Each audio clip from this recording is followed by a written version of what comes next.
Am Anfang war der Stein. Und der Stein schuf den Besitzer. Und der Besitzer Rausch. Und im Rausch. Und im Rausch. Und im Rausch. Und im Rausch. Und im Rausch. Und im Rausch. Und im Rausch.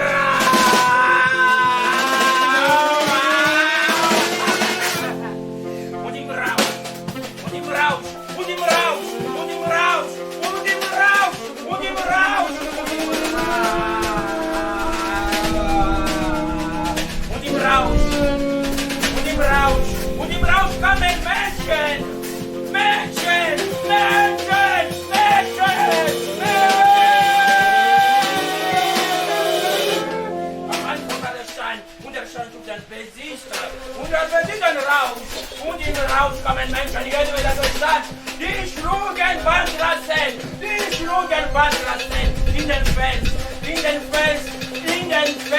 in den Fels, verdienten Leben aus Spannwein, am Anfang war der Stein, und der Stein schuf ein Besitz, und der Besitz ein Rausch, und im Rausch, und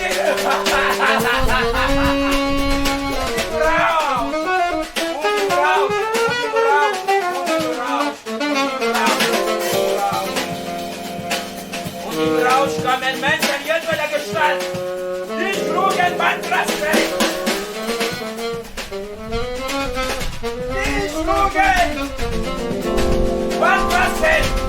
Die den Fels, verdienten Leben aus Spannwein, meine Leben aus Spannwein, und der sagten, zwischen Markt und Minen, ein System. Au commencement était la pierre. Et la pierre.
Et dans la ruée débarquèrent des hommes aux multiples visages qui construisirent dans l'Europe des chemins de fer, fabriquèrent une ville de vin de palme, inventèrent un système entre mines et marchandises.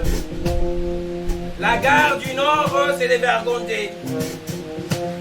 Elle se résumait à une construction métallique inachevée, démolie par des obus, de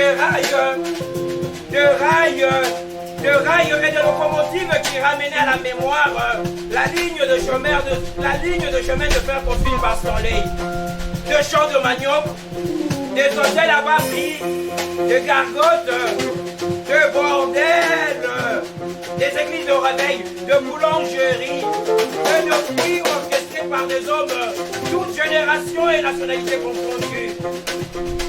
La gare du Nord était le seul endroit du globe où l'on pouvait se prendre, déféquer, blasphémer, s'amouracher et dérober sans se soucier du moindre regard. D'ailleurs, un air de complicité flottait en permanence. Le chacal ne mange pas les chacals. Il saute sur les dindons et les perdrix et les dévore. La légende qui nous trompe souvent, le sachet que tous les projets de maquis et de guerre de libération avaient germé à la gare entre des locomotives. La même légende, comme si cela ne suffisait pas, prétendait que la construction du chemin de fer avait fait de nombreux morts, imputés aux maladies tropicales, aux bavures techniques, aux mauvaises conditions de travail imposées par l'administration coloniale. Bref, on connaît le scénario. Abraham Frank Barderstein. Barderstein sucht ein Besitz. Und der Besitz ist ein Rausch. Und im Rausch, und im Rausch, und im Rausch.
un fleuve, un fleuve, un fleuve.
Je suis enceinte depuis 17 ans.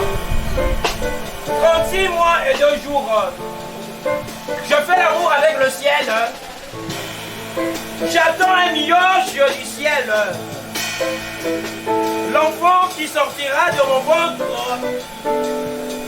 Ou le fleuve qui sortira de mes tripes. Ou l'enfant fleuve que crachera mon corps salico viendra avec sa viande remplir ma longue nuit d'insomnie. Il répondra, l'enfant qui sortira de mon ventre. Il répondra, l'enfant qui sortira de mon ventre. Il répondra, je suis enceinte depuis 100 ans, depuis 10 millions d'années, depuis Mobutu, depuis Kabila, depuis Tshisekedi. Je fais l'amour avec le ciel. J'attends un nuage du ciel. Je suis enceinte depuis le prophète Ézéchiel, depuis la sœur Abigaël, depuis Djogokao. Je fais l'amour avec le ciel. J'attends un nuage du ciel. L'enfant qui sortira de mon ventre. Pour le fleuve qui sortira de mes tripes. Il répondra au nom de Zété Ambila. Bazo Kata Ezongola. Il répondra au nom de Zété Ambila. Bazo Kata Ezongola. Zété Ambila. Bazo Kata Ezongola. Elle a joué.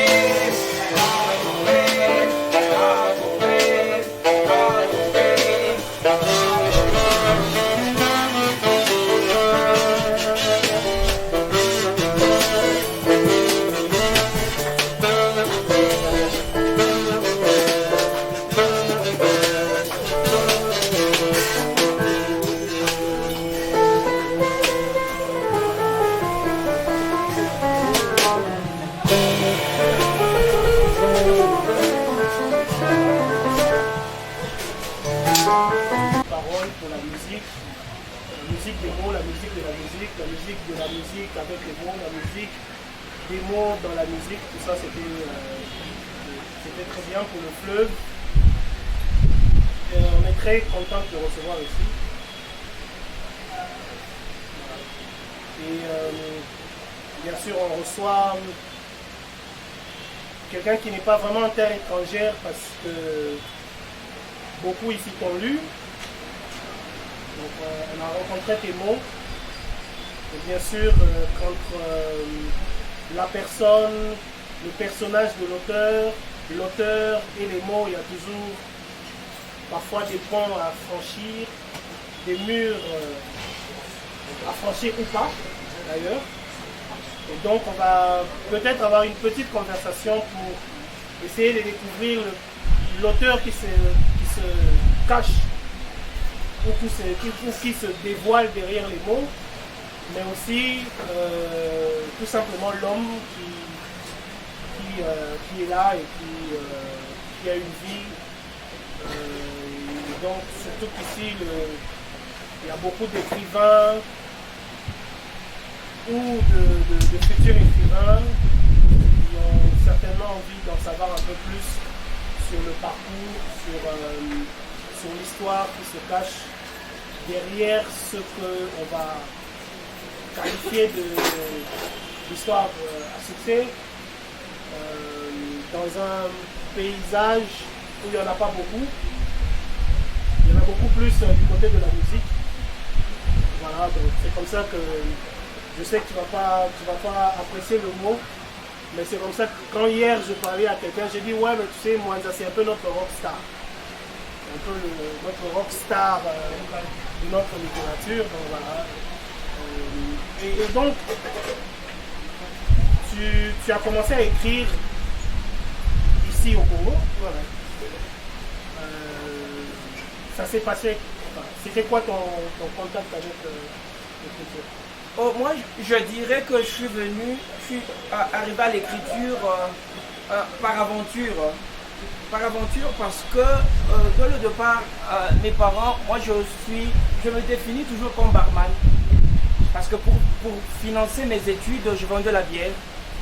Parce que mon père était un commerçant célèbre et il avait des magasins de bar. Mes grands-parents étaient de barman. Et puis mon arrière-grand-père était un commerçant. Il quittait le Kasaï pour acheter de la viande et du poisson dans le Katanga à Bukama. Et donc j'ai ce rapport-là à la langue, c'est un rapport d'utilité. Et donc dès le départ, quand je commençais à écrire, je me suis rendu compte que l'écriture était quelque chose de très intéressant. Et j'ai décidé d'en faire quelque chose d'utile. Et donc c'est parti comme ça, mes parents avaient une petite bibliothèque, j'écrivais, je lisais. Et puis de fil en aiguille, j'ai commencé vraiment à prendre au sérieux ce que je faisais. Parce que j'ai découvert que pour être, dès le départ, je me suis rendu compte pour être écrivain, il fallait deux choses. Il fallait premièrement lire les autres écrivains, même les écrivains qu'on n'apprécie pas, mais lire. Comme dans mon enfance à Lubumbashi, c'est un peu, voilà, on lisait tout ce qui nous tombait sous le bras. Quand il n'y avait pas trop de choses à lire à la maison, mes parents nous offraient toujours des livres, mais quand il n'y avait pas à lire à la maison, on lisait même des journaux, tout ce qui nous tombait sous la main. Et puis à un certain moment, je me suis décidé, je me suis dit, bon, je vais faire de l'écriture quelque chose d'important. Et donc voilà, je disais donc que ce qui est important, que j'ai découvert de le bas âge, c'est l'écriture, la lecture, lire les autres écrivains, mais également travailler sur ses propres textes, retourner sur ses propres textes. Je pense que pour la plupart des écrivains, il y a cette honte, cette angoisse, cette peur, cette crainte de reprendre ses propres textes. Et donc moi, je me suis donné cette discipline de lire, mais aussi de retourner à chaque fois sur mes textes. Un côté artisanal du métier d'écrivain. Oui. Moi, j'ai ce côté-là, et je me définis toujours comme artisan, parce qu'en allemand, artisan, on appelle ça Handwerker. Donc, il y a Hand, la main, et Werker, l'œuvre, l'objet. Et donc, pour moi, l'écriture, c'est ce rapport manuel du Katanga, c'est-à-dire que le rapport à la mine, donc, je sens le mot quand je travaille la langue. Les mots ont des couleurs, ils ont des odeurs, ils ont une sensibilité, ils pèsent. Et donc pour moi, il y a ce rapport-là. C'est comme si je lessivais mes vêtements, je sens les mots. Donc pour moi, donc l'écriture, c'est retourner sur la langue, retourner, c'est dédire, c'est contredire, s'interroger, aller au plus profond de la langue, des choses, de son univers. Alors évidemment, on est dans un pays où on ne va pas dire que les exemples d'écrivains qui ont réussi et qui vivent de l'écriture foisonnent. Et donc à quel moment toi tu te dis que toi tu vas en faire un métier? Est-ce qu'il y a eu un événement en particulier qui t'a fait basculer Quand j'ai fini mes études, il y avait deux choses que je pouvais faire. C'était soit contre le bar de mes grands-parents. Et donc j'ai cette éducation de commerçant. C'était ça, ou travailler dans une entreprise minière au Katanga. Et donc je choisis d'aller en Europe. Et j'avais 30 euros, 30 dollars dans la poche et des poèmes. Je me suis dit, je vais vivre comme écrivain, je vais essayer de vivre comme écrivain. Et en même temps, je savais si ça ne marche pas, je rentre au pays. Donc moi, je pense que le fait d'être en Europe m'a responsabilisé dans mon rôle d'écrivain parce qu'il fallait payer mon loyer, parce qu'il fallait prendre des contacts, parce qu'il fallait m'organiser comme écrivain. Et alors, tu es poète, et ça tu l'es même dans tes romans qui ont été salués par la critique. Mais moi ce qui m'intéresse parfois c'est de chercher les sons discordants dans les concerts de louanges que j'ai vus autour de... Alors j'en ai vu quelques-uns, ils sont très rares, mais généralement ils sont très violents. Et parfois, il y en a qui disent « Ah non, Fiston Manza, c'est tout ce que vous voulez, mais c'est pas un romancier. » C'est pas un romancier. Il fait de l'écriture certainement, il fait de la littérature, mais c'est pas des romans ce qu'il écrit. Est-ce que tu définis toi-même comme un romancier, comme un poète, comme un écrivain? Voilà, est-ce que tu as une étiquette qui te va un peu plus que l'autre? Moi, je pense que cette critique, elle est pour moi positive parce que je me définis comme poète. Donc, voilà, même quand j'écris pour le théâtre, j'essaie toujours de planter un décor chaotique et à partir de ce décor, de créer une langue, de créer un univers et de faire vraiment usage d'une langue poétique. Donc, voilà, moi, je pense que je me définis comme poète. Pour moi, selon moi, c'est un point de vue.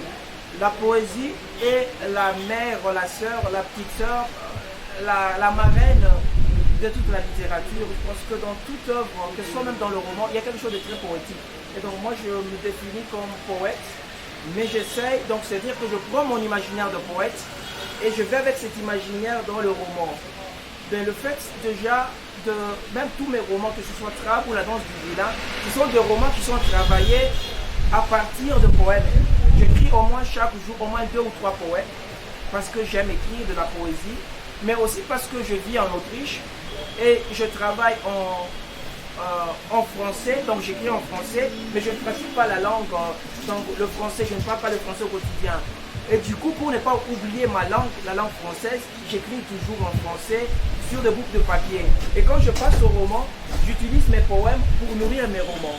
Donc je suis un poète.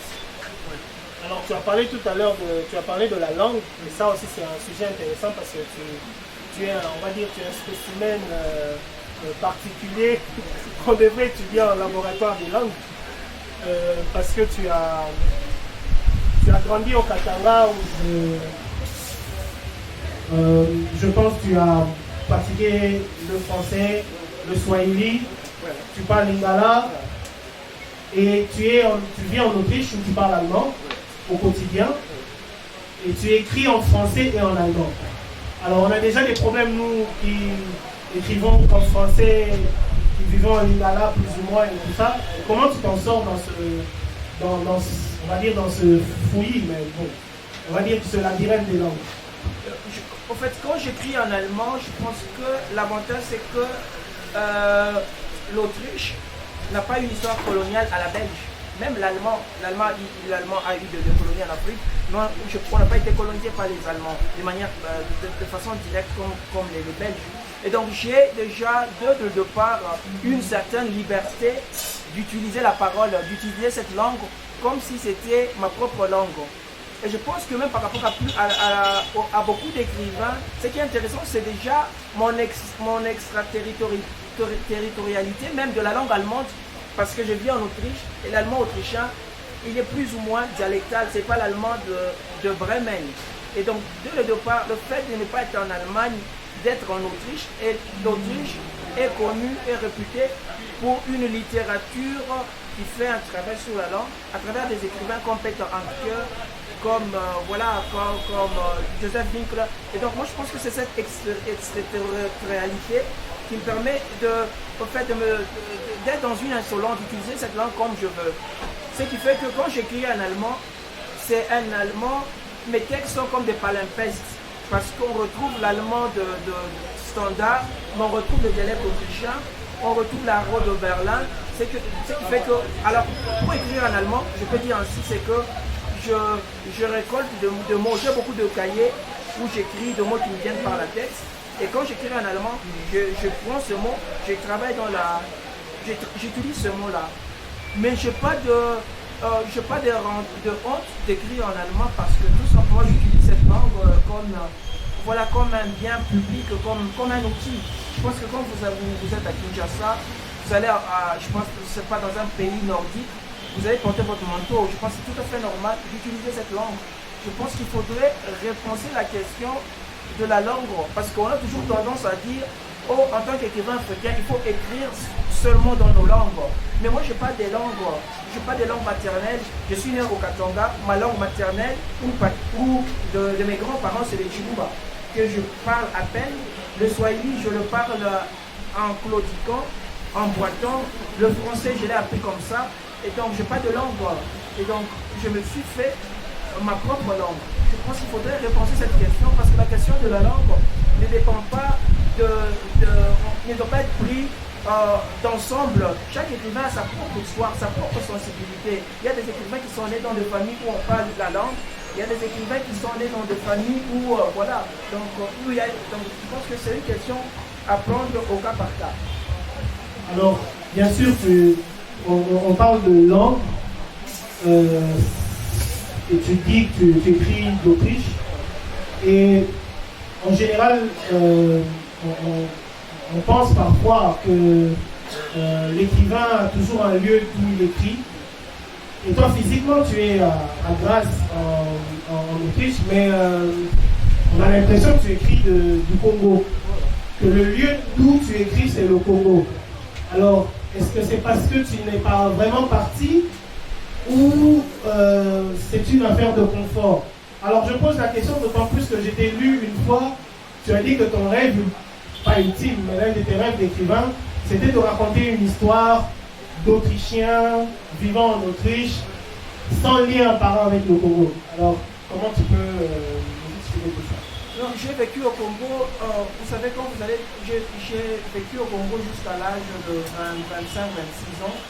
Et je pense que quand vous avez vécu dans un pays comme le Congo, pour moi, à Lubumbashi, j'ai mangé des mangues mûres, je jouais au foot bien nu, j'ai été pendant longtemps supporter, même jusqu'aujourd'hui fanatique de Lupopo. Donc j'ai une vie africaine pleine. Je sais comment cueillir des mangues avec des pierres, avec des cailloux.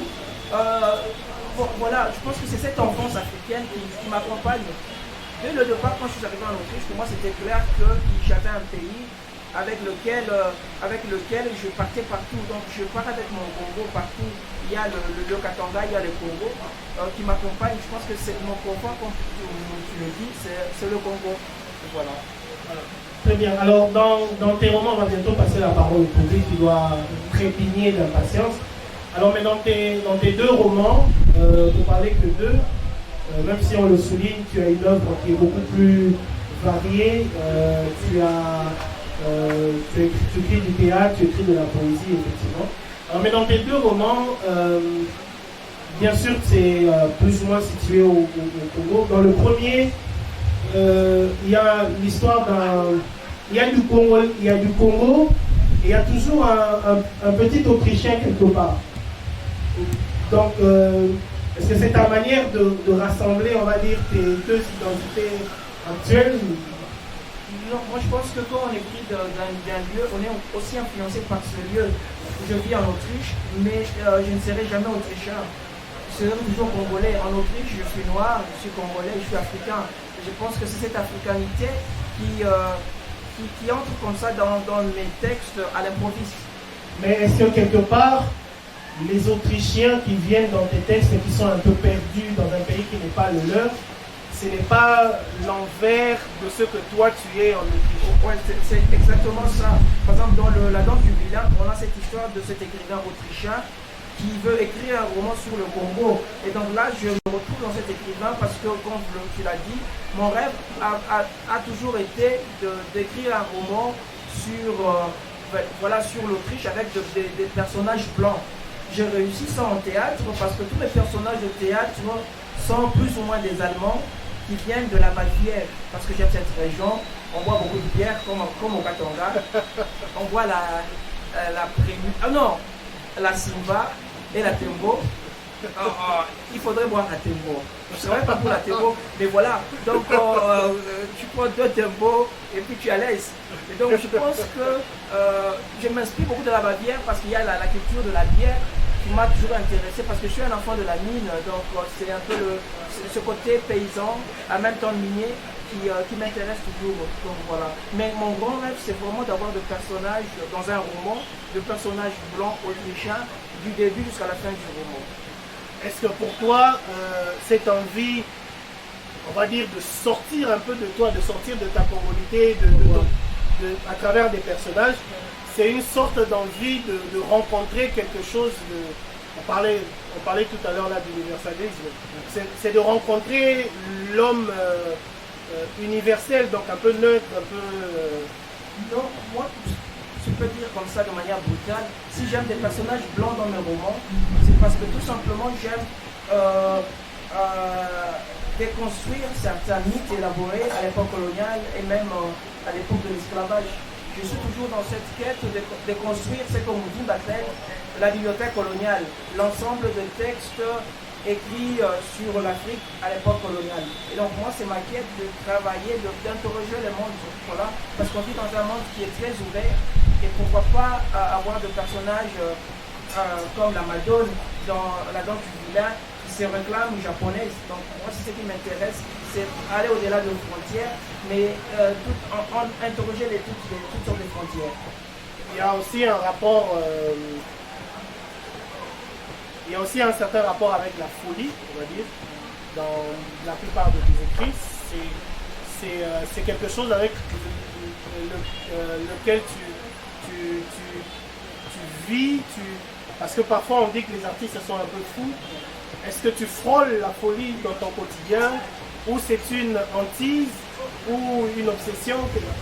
Qu'est-ce qui justifie alors cette folie, on la rencontre aussi bien dans certains personnages que même on va dire dans un style volontairement exubérant et tout ça. En fait, moi, ça me permet de planter ces décors chaotiques pour utiliser la langue à ma manière, pour aller au-delà de mon propos, pour questionner, pour poser des questions. Moi, j'aime déconstruire l'univers et j'aime déconstruire le milieu, déconstruire, comment dire, j'aime déconstruire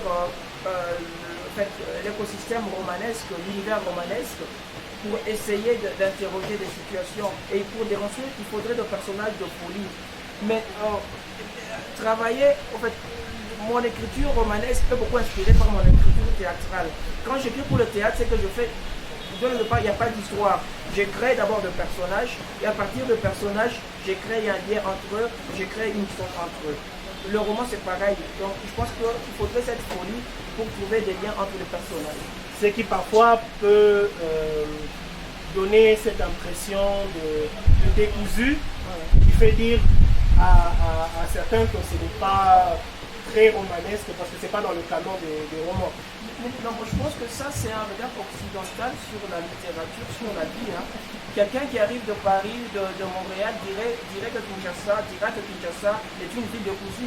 Alors que moi, Kinshasa est une ville ordonnée qui a son propre système de fonctionnement.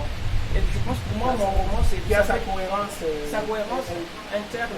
Oui, moi, je dirais que mon roman, c'est comme Kinshasa.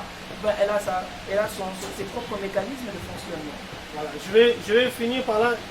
L'année passée, on a reçu Bose, que tu connais, qui est ivoirien, et qui nous charriait un peu en disant, il parlait de congolisme avec notre style et tout ça. Et il t'a pris pour exemple, il a dit, bon, lui, c'est celui qui a réussi le congolisme. Pour lui, le congolisme, c'est le style exubérant, exagéré, avec beaucoup d'emphase parfois, cette poésie injectée à travers dans les phrases qui vont un peu dans tous les sens. Et quand on te lit, on voit que c'est effectivement quelque chose, on va dire, d'assez congolais, qu'on retrouve chez plusieurs auteurs. Et moi, évidemment, j'ai été très curieux de retrouver ça chez un aîné d'ici, qui est Vincent Lomboumé. Oui, on voit bien qu'il y a ce qu'on pourrait qualifier par le nom de son second roman, cette rubescence en fait, c'est rougeoyant, même si chacun a son style. Comment tu places dans une filière littéraire congolaise particulière, ou c'est quelque chose qui est en toi, qui est dans d'autres Congolais, et que donc tu as juste exprimé, tu as juste exprimé quelque chose qui est de ton âme et de ton esprit.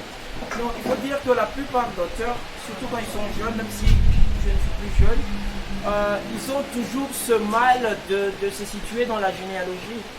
Moi, je n'ai pas cette honte-là de dire que Vincent Lomboumé était un modèle, ou Mudimbe, ou Pius Banduka Chama. Donc, je suis dans cette généalogie des écrivains congolais. De par Mudimbe, vous prenez le roman comme Les Cas de Mudimbe, vous prenez le roman de Thomas Boiboatou, la reproduction. Donc, moi, je suis dans cette généalogie parce qu'on vit dans un pays immense, un pays assez, je dirais, extraordinaire. Dans le sens où dans le sens où même quand il pleut abondamment. Quand il fait chaud abondamment. Il n'y a pas de juste mesure. Je pense qu'on est inspiré aussi par le climat, on est inspiré par ce pays grand, vaste, qui n'en finit pas. On est inspiré par la musique. Et donc moi je pense que ça fait partie de notre culture, le fait d'être dans cette exubérance. Et pour moi je pense que c'est un honneur d'être dans cette généalogie, mais je me situe aussi dans d'autres généalogies littéraires mondiales. On va finir par la dernière question. Tu as parlé de musique. La musique est très présente dans tes romans, dans tes écrits, notamment dans le dernier, le titre c'est La danse du vilain. Effectivement, tous les Congolais un peu branchés savent que pour danser, il faut se faire un peu vilain. Donc, musicalement, est-ce que, on va dire, plutôt que de te poser une question théorique sur la musique, quel est le musicien que tu aurais rêvé d'être? Papa Wemba. Déjà, la danse du vilain, c'est l'équipe à mon corso de Papa Wemba. Et donc, moi, je suis vraiment j'ai commencé à écouter Papa Wemba quand on était à Lubumbashi. Il était venu pour un concert et il y avait même des bruits qui couraient que quand Papa Wemba jouait, il y a même des morts qui ressuscitaient. Et donc pour moi, Papa Wemba c'était le musicien, selon moi, qui m'a beaucoup marqué personnellement. Il y a ce lien affectif, c'est un musicien que j'adore. Voilà, il y a Papa Wemba. Mais en même temps, je suis barman, petit-fils de barman. Donc voilà, quand on était enfant, on passait nos vacances chez mes grands-parents. Et du matin au soir, on jouait de la rumba. Les grands-pères, Bozi Bodiana, les Luambo Matiadi, il y a un autre musicien que Sam Mangwana, ce sont des Madinou System, ce sont des musiciens qui m'ont beaucoup inspiré et qui font partie vraiment de mon imaginaire. Je ne peux pas passer une semaine sans écouter Kesker, sans écouter Papa Wemba, sans écouter grand-père Bozi Boziana, ces morceaux des années Reine des Sabbats, ces morceaux des années 90, années 80, mais c'est vraiment des pépites. Voilà. Et donc pour moi, ce sont des musiciens qui m'inspirent, qui font partie de mon imaginaire. On dit souvent que je vis en Autriche, mais moi je dis je vis au Congo parce que chez moi je vis comme si j'étais à Bandal. J'écoute la musique congolaise, j'écoute, voilà. Alors merci, on va passer la parole au public, à nos amis qui sont dans le public. Il y a quelqu'un qui voudrait pas seulement poser une question ou juste dire un mot ou une observation, quelque chose, s'exprimer. En fait, je voulais ajouter juste quelque chose par rapport à la musique. C'est-à-dire que quand je suis arrivé en Autriche, mon allemand était pourri parce que j'avais vécu une année en Allemagne et je me retrouvais dans un milieu qui m'était différent et il fallait travailler comme écrivain. Et ainsi, quand j'ai fait connaissance avec Patrick, on a fait notre premier solo, j'ai commencé à travailler avec lui et puis plus tard avec lui, on travaille depuis plus d'une dizaine d'années. Et pour moi, c'était une opportunité de dire mes textes en allemand, comme mon allemand était pourri. Et donc, je savais qu'avec mes musiciens, je pouvais répéter une phrase 10, 20, 50 fois. Et donc, pour moi, ce lien-là passe aussi par mon vagabondage en Europe. Donc, je travaille avec beaucoup de musiciens en Autriche. Et ce qui fait qui justifie même notre projet, Sud-Sud projet, parce qu'on sait, j'ai remarqué que l'Autriche ressemblait étrangement au Congo par deux choses, ou par trois choses. Déjà, la littérature autrichienne qui est vaste, qui est extravagante, comme la littérature congolaise. Il y a cette extravagance-là, par exemple, tu prends des écrivains comme Peter Handke qui te font passer à Vincent Lubume. La deuxième chose, c'est la musique autrichienne, la musique classique. Vienne, c'est vraiment la sonorité de la musique classique. Et puis, il y a aussi la politique autrichienne, en fait, l'histoire autrichienne, l'histoire politique autrichienne. Le Congo actuel, c'est un peu comme l'Autriche et l'Allemagne au lendemain de la Seconde Guerre mondiale. Tout est démoli, tout est foutu. Et quel est le rôle de moi comme écrivain? Donc, je suis dans ce même positionnement que les écrivains allemands et autrichiens au lendemain de la Seconde Guerre mondiale. Et donc, c'est ce qui nous a inspiré même pour venir à Kinshasa, travailler avec Kojak, qui est guitariste, travailler avec Do Soseme, qui est poète, slameuse, travailler aussi avec Irène, qui est chanteuse, mais c'est de créer un lien entre l'Autriche, pays assez, un tout petit pays, et le Congo, ces pays qui ont beaucoup de choses en commun, paradoxalement. Déjà, l'une des premières cartographies du fleuve Congo, un bon morceau avait été réalisé par un Autrichien. Il y a par exemple le Kalina, beaucoup de gens ne savent pas, Kalina c'est un Autrichien. Il était à Brazzaville et il voulait à tout prix traverser pour venir au Congo parce qu'il avait entendu parler du Congo, à l'époque on avait bien entendu. Et il a dit à ses amis, moi il faut que je traverse aujourd'hui. Et en traversant, il s'est noyé et puis le nom de Kalina vient de ce monsieur-là. Donc il y a beaucoup de liens entre l'Autriche et le Congo. Voilà, c'est un peu pour faire le bout. Répondons des dames beaucoup. Alors avant de poser ma seule unique question, oui, je vais d'abord donner des compliments personnels parce que, en tout cas, vous êtes parmi les écrivains congolais qui portent l'étendard du drapeau en dehors du pays parce que si j'entre en contact avec des frères, des amis, surtout dans les pays anglophones, Nigeria, Kenya, deux fois même Afrique du Sud, ou les autres qui sont dans des pays anglophones, ils parlent toujours des trames 83, ils connaissent bien et aussi vraiment c'est vraiment une renommée.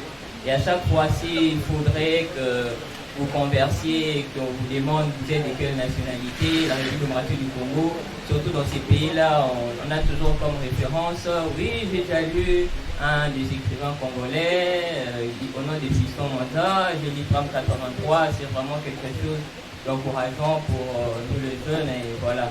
De voir ça vraiment, ça mérite que nous puissions en parler aussi, donner de nos compliments. Comme ça, je suis vraiment très heureux d'être devant vous. Alors, ma seule unique question, c'est par rapport à la danse du vilain, parce que c'est votre dernier roman, c'est la dernière apparition, je crois. C'est ça aussi. Hein. Oui. Alors, dans ce roman, j'aimerais bien savoir la langue d'origine. Est-ce que c'était en anglais comme toujours, avant que ça puisse être traduit en allemand? Et aussi les motivations pour pouvoir écrire le fond de cette histoire. Merci. Parfois, il y a des mots qui me viennent en allemand, que j'ai traduit en français. Même en discutant là avec Bia, parfois je suis en train de reprendre certaines phrases parce que ça vient en allemand et je traduis en français. Parce que je suis habitué à parler dans mon travail en allemand, je suis obligé à ma langue, quand je parle même à l'université, tout vient en allemand. Et donc voilà, je pense qu'en écrivant La danse du vilain, ça venait parfois en allemand, que je traduisais. Et même en poésie, parfois, c'est comme ça. Motivation pour écrire, ce que je fais, c'est que voilà, je me donne une discipline et puis je me dis, bon, il faut continuer donc à écrire parce que voilà, peut-être j'ai cette chance-là de vivre dans un pays où il y a la notion, dans l'espace germanophone, il y a la notion de Freischriftsteller, écrivain professionnel. Alors moi, j'ai décidé d'être écrivain plus ou moins professionnel en effet depuis quand je suis rentré par l'université. Parce que, par exemple, quand j'écris de la poésie c'est comme le 100 mètres. Donc le rapport à la poésie, c'est le 100 mètres, c'est le petit texte assez court, c'est une autre énergie. Alors que pour le roman, c'est comme le marathon. Donc la plupart des gens n'arrivent pas à écrire le roman parce qu'ils s'entraînent comme s'ils devaient faire une course de 100 mètres. Un gars comme Usain Bolt ne fera jamais le marathon parce qu'il sera battu par nos amis de yoga. Parce que tout simplement, il faut voir avec la question. Donc moi, j'ai déjà, quand je travaille pour un roman, là, je prépare mon troisième roman. Mais déjà, je suis dans un conditionnement, je n'ai pas décidé de rien du tout. Je prends de l'encre, je brainstorm. Et puis après une année, je commence à écrire. Alors que la poésie, j'écris régulièrement. Donc j'essaie de différencier la poésie, le roman et le théâtre. Je suis très content. Pour moi, c'est une découverte. Nous exerçons aussi dans l'écriture. Et c'est pour la première fois, je dirais, ça fait un bon bout de temps, que nous remarquons une effervescence, donc un bouillonnement, un élan, une impulsion dans la pratique ou dans le se faire connaître de notre littérature. Et pour cette période, c'est cet marqueur, donc c'est un signe avant-coureur de l'émergence de notre littérature et de notre art en général. Et c'est pour la première fois que je découvre comme ça physiquement Fiston Mwanza-Mujila. Je m'appelle Bika Bongo et c'est une découverte. Je suis très ému quand je découvre également Maître Bia, voilà, avec des amis sur les réseaux sociaux. Et pour moi, cet élan, cet exercice, cette pratique de la recherche des espaces culturels pour fusionner des énergies artistiques et cosmiques également, parce que dans l'art, il y a une part cosmogonique, une part universelle, une part identitaire également de l'universalisme. Donc, c'est sur ce point, justement, que j'ai voulu introduire voilà mon propos. Ma question, c'est un constat, une observation. C'est que j'ai remarqué cette prise de vue, premièrement, directement, c'est que notre cher écrivain qui est là, il aborde un univers, comment dire, binaire, donc c'est-à-dire ce rapprochement des cultures, ce rapprochement de civilisation entre guillemets, c'est-à-dire les vocations, la réunion, la fusion, l'osmose de la culture occidentale et aussi l'appel pressant des énergies et des forces élémentaires de notre terre, donc de notre sol, de notre pays. Alors, cette démarche, pour ma part, elle est très importante dans l'esprit moderne, dans cet appel général, cet appel collectif, dans l'imaginaire aujourd'hui que les artistes et les écrivains, etc., prennent comme matière première pour créer, donc pour produire des œuvres en ce qui concerne leur vision, leur vocation artistique. Donc ce rapprochement, cette idée moderniste, donc réunir des identités, cette altérité, cet élan c'est-à-dire de recomposer un peu le monde, de redéfinir un peu la pensée universelle, la pensée humaine, à travers la poésie, à travers les arts, à travers les productions littéraires. Donc je trouve que c'est vraiment une démarche, une initiative très importante dans la situation actuelle de notre culture. Merci.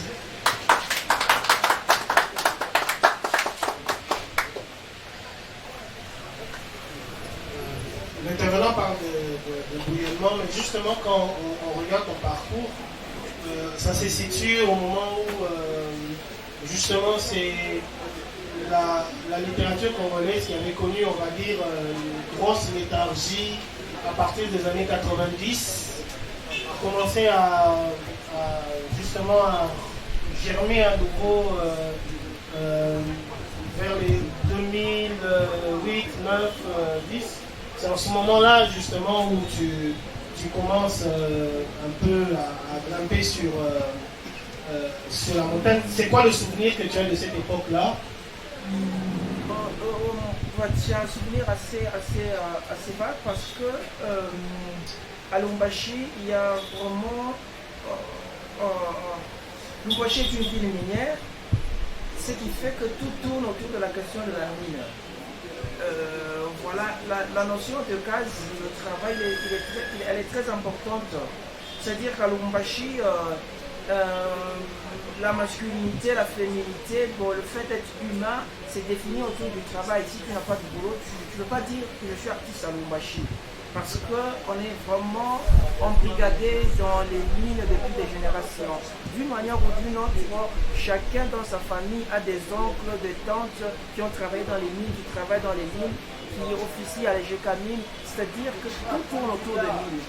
Et il s'est fait que cette culture coloniale qui consistait à ramasser des gens à travers le Congo et même au Rwanda et à les mettre au Katanga et puis dans des camps de travailleurs, et ces gens-là travaillaient chaque semaine et le dimanche était le loisir, et donc il n'y avait pas de place pour la culture. On est vraiment, il y a cette question-là, il y a cette, ce passé colonial qui nous rattrape jusqu'à ce jour.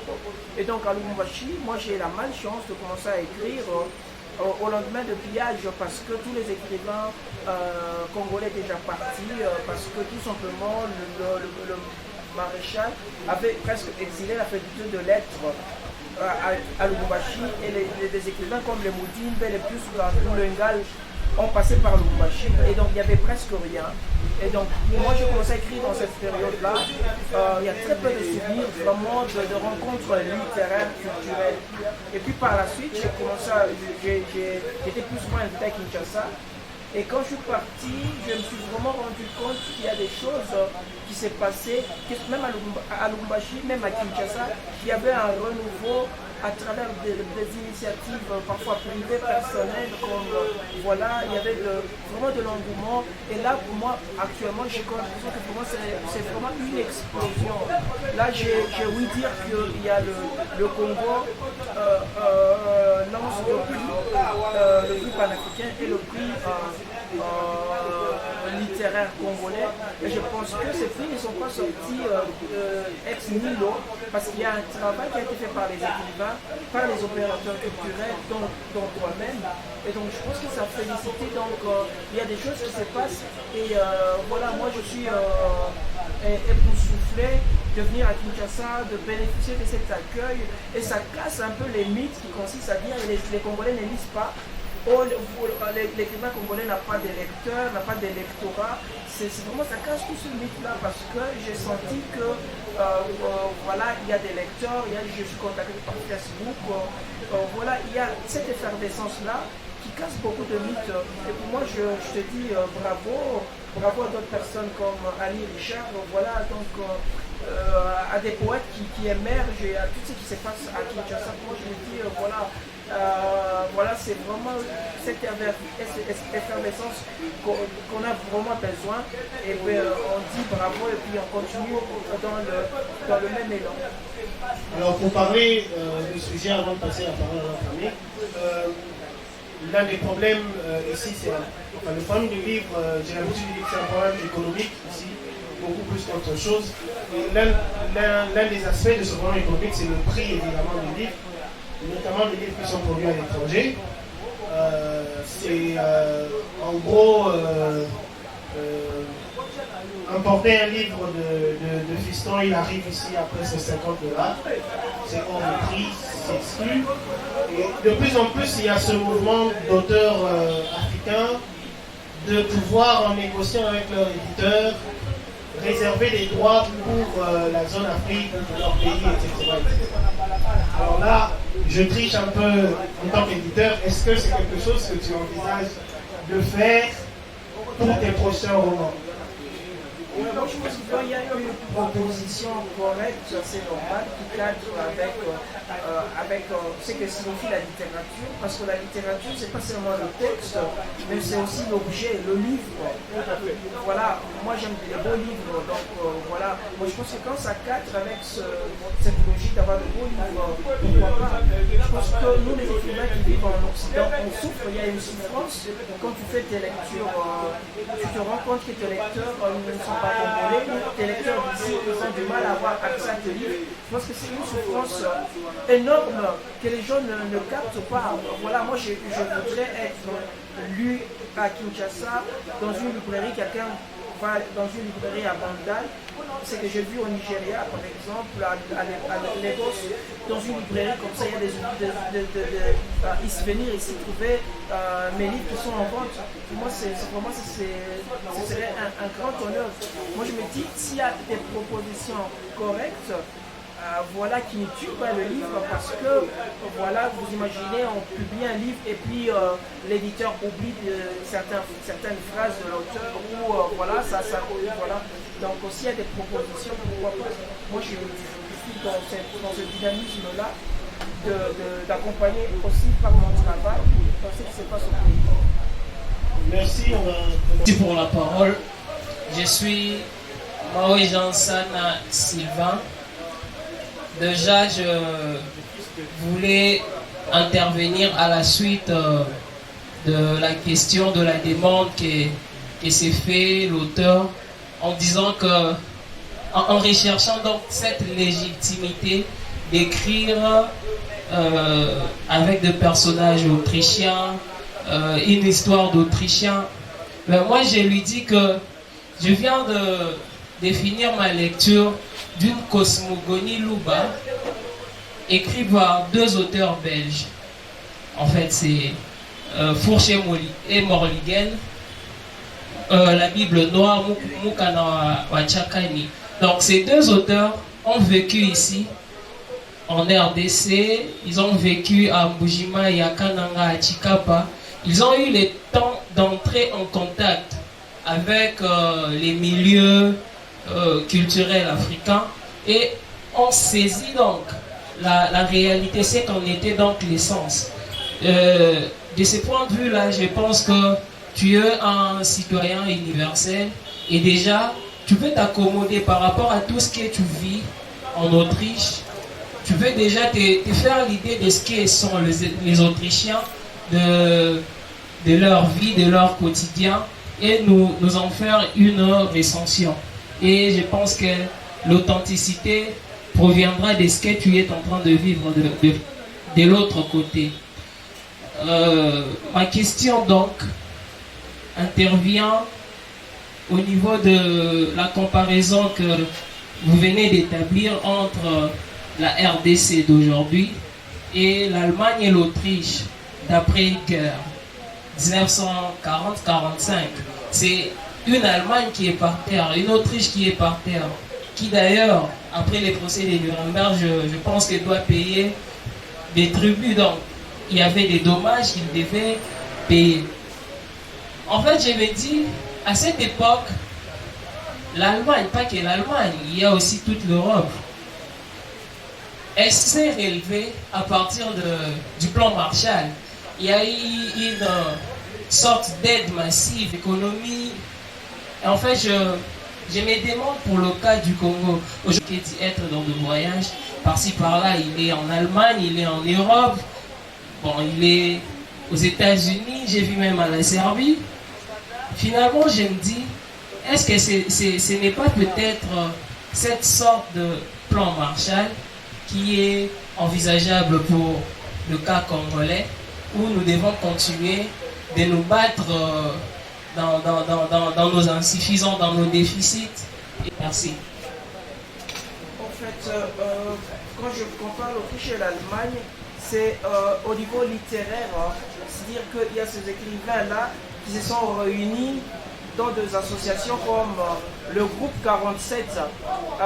Les écrivains du groupe 47 ont repensé la langue allemande parce que c'est dans cette langue-là que des milliers de juifs ont été gazés, que c'est dans cette langue-là que le jazz était interdit en Allemagne.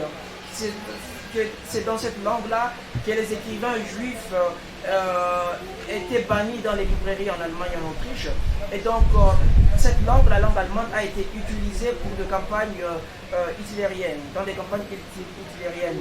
Et donc, pour moi, la question qu'on se pose aujourd'hui en tant qu'écrivain congolais, en faisant le pont, bien entendu, c'est dans quelle langue écrire, comme le disait Bia tout à l'heure au cours d'une discussion, pour capter l'imaginaire quinois. Dans quelle langue écrire le français dans laquelle on a été colonisé, qui est resté une langue coloniale parce que c'est la langue officielle. Voilà pourquoi on n'étudie pas, par exemple, dans les deux langues, en français et par exemple au Katanga, en Swahili, ici à Kinshasa, il y a possibilité, par exemple, de donner aussi une certaine primaire au Lingala comme langue de la maternelle jusqu'à l'université. Et donc, voilà. Moi, je fais la connexion entre l'Autriche et l'Allemagne par rapport au cercle littéraire qui s'est fait ici, par exemple, avec des initiatives qui repensent l'univers congolais martyrisé par tout ce qui s'est passé. Mais par rapport à la politique, moi, je pense qu'en tant qu'écrivain, un écrivain n'est pas un savant, je suis pas économiste, donc je ne m'y connais pas en matière économique. Donc je ne peux pas dire que le président, le Congo a besoin d'un plan Marshall. Je ne m'y connais pas, moi je suis fils de barman. Pour moi, ce qui m'intéresse, c'est d'être dans la pratique, c'est-à-dire changer mon milieu le plus proche, c'est-à-dire mon milieu littéraire. Voilà, ça c'est mon job. Justement, par rapport à la politique, est-ce que quel est ton rapport avec la politique en tant qu'objet de littérature? Parce qu'on voit par exemple dans la danse du vilain, il y a ce débat télévisé assez extraordinaire et tout ça avec ce professeur. Voilà, est-ce que c'est un objet c'est un sujet que tu abordes? On a parfois l'impression que tu l'abordes par les entournures, que tu l'évites presque. Ouais, je pense que c'est ça la littérature, parce que la littérature doit rester d'abord de la beauté, de l'esthétique. Sinon, au lieu d'écrire un roman pour parler de ce qui se passe au Kivu, à l'est, dans l'est de la République, mieux vaut écrire un essai. Moi, je pense qu'il faut faire la part des choses entre la littérature et la politique. Moi, je préfère rester écrivain et aborder de manière comme ça liminaire les préoccupations politiques. Mais en même temps, quand je suis devant des assemblées, et là j'aborde la question politique de manière frontale, parce que je me dis, un écrivain congolais, il serait faux pour un écrivain congolais actuel de vivre comme un écrivain français parisien dans un univers ou dans un pays où les choses fonctionnent plus ou moins. Je pense que pour un écrivain congolais, voilà, il n'y a pas de courant, il n'y a pas d'eau. Je pense qu'on a des cousins, on a des frères, on a de la famille. À un moment, ça ne va pas et on a besoin, dans un pays aussi riche comme le Congo, et puis on ne demande pas beaucoup à manger, à boire, voilà. Donc je pense qu'en tant qu'écrivain, je suis sensible par rapport à ce qui se passe dans ce pays. Et parfois, on pense que quand on est à l'étranger, on oublie ce qui se passe au pays. Parfois c'est le contraire parce qu'il y a le manque du pays et on se rend compte combien, parce qu'en prenant l'exemple de l'Autriche vit de sa musique. Pourquoi pas par exemple redynamiser l'industrie musicale congolaise? L'Autriche, quand vous êtes à Vienne, il faut entrer de l'argent parce qu'on n'a même pas, je ne sais pas, mais pourquoi pas avoir un musée de rumba qui pourrait être visité par des chercheurs de partout. Là au Katanga, on n'a même pas un musée de la mine où on peut étudier les pierres. Donc voilà, je pense qu'il y a un certain moment, on a besoin quand on est à l'extérieur, on est dans une confrontation, on se dit, mais dans ce pays, il n'y a rien. Pourquoi nous, on a ce fleuve immense? On a là, par exemple, le Kasaï, un pays minier avec le diamant, mais il n'y a pas de route, il n'y a rien. Au Katanga, et il y a ce questionnement-là, on se dit, il faut que ça change, il faut que ça change. Et pour nous, on n'est pas de politique. Pour moi, personnellement, je ne suis pas politicien. Peut-être même dans 50 ans, je ne sais pas, je peux, mais... Voilà. Donc on va finir avec la question de Yann. Il y a quelqu'un d'autre qui voudrait, comme ça on va clôturer, on prend les deux questions. Il y a une autre intervention. Voilà, donc on va clôturer avec Yann.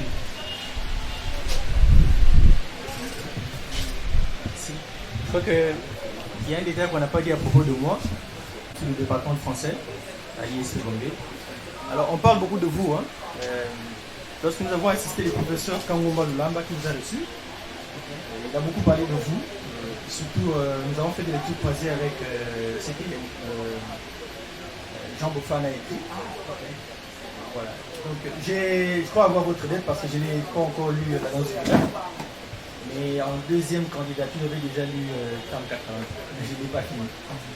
Finalement, il faudrait avouer que votre style d'écriture n'est pas abordable pour tout le monde, déjà, à la base.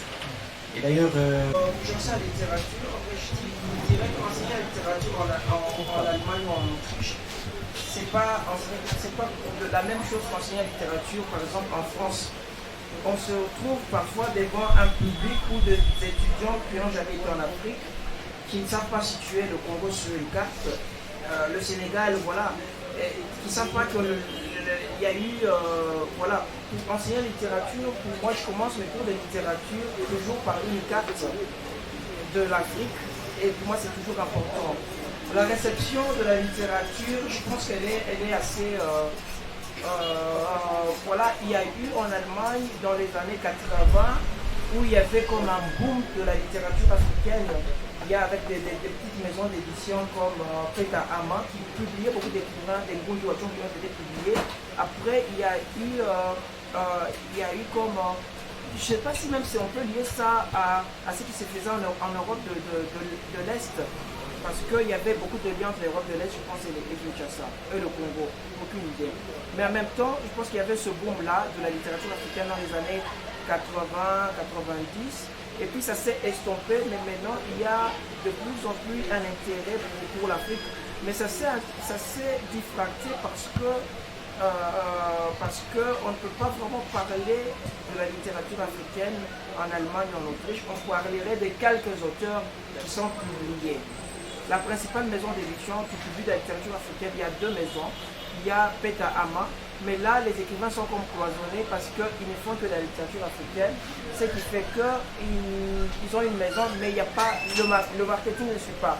Il y a une autre maison, Bunda Ort, là ils sont en train de bouger les choses. Mais de manière générale, moi je dirais qu'il n'y a pas de littérature africaine en Allemagne. Il y a des écrivains africains qui sont publiés, voilà, en Allemagne, voilà. C'est pas comme en France où il y a vraiment il y a un boom. Par exemple en Allemagne, il y a très peu d'écrivains africains de la génération par exemple de Jean Bofana qui vivent. Il n'y a qu'un Congolais à Francfort, moi pour Mwamba, et puis il y a Théo Ananiso qui est Togolais qui vit dans la banlieue de Cologne. Donc il y en a très peu. Donc la réception, elle est... Moi je pense que le problème qui est là, c'est que des fois on oublie que le Congo s'arrête seulement ici.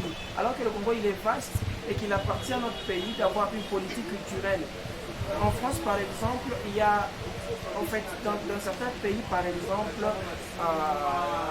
ils ont leur ambassade, ils organisent des activités littéraires, culturelles, où ils invitent les écrivains de leur pays. Parfois chez nous, par exemple, ta pièce est jouée. Moi j'ai été joué par exemple au théâtre allemand. Le théâtre allemand ou même au théâtre d'État autrichien, justement le sommet, la crème de la crème du théâtre de langue allemande. Mais parfois, tu invites les gens de nos délégations, mais il n'y a personne qui nous vienne. Donc je pense qu'il faudra à un certain moment essayer aussi à partir d'ici, à travers nos ambassades, à travers nos consulats, d'exporter non seulement la musique, mais aussi la littérature. Tout à fait. Merci beaucoup, Mwanza Mujila. Je pense que c'est un moment important pour nous. Ce moment que nous venons de passer avec toi. Merci pour la poésie que tu as partagée avec nous. Merci pour ton parcours. Je pense qu'il va inspirer et conforter quelques vocations ici. Ça veut dire qu'on peut partir d'ici. On va dire, on peut même partir de plus loin qu'ici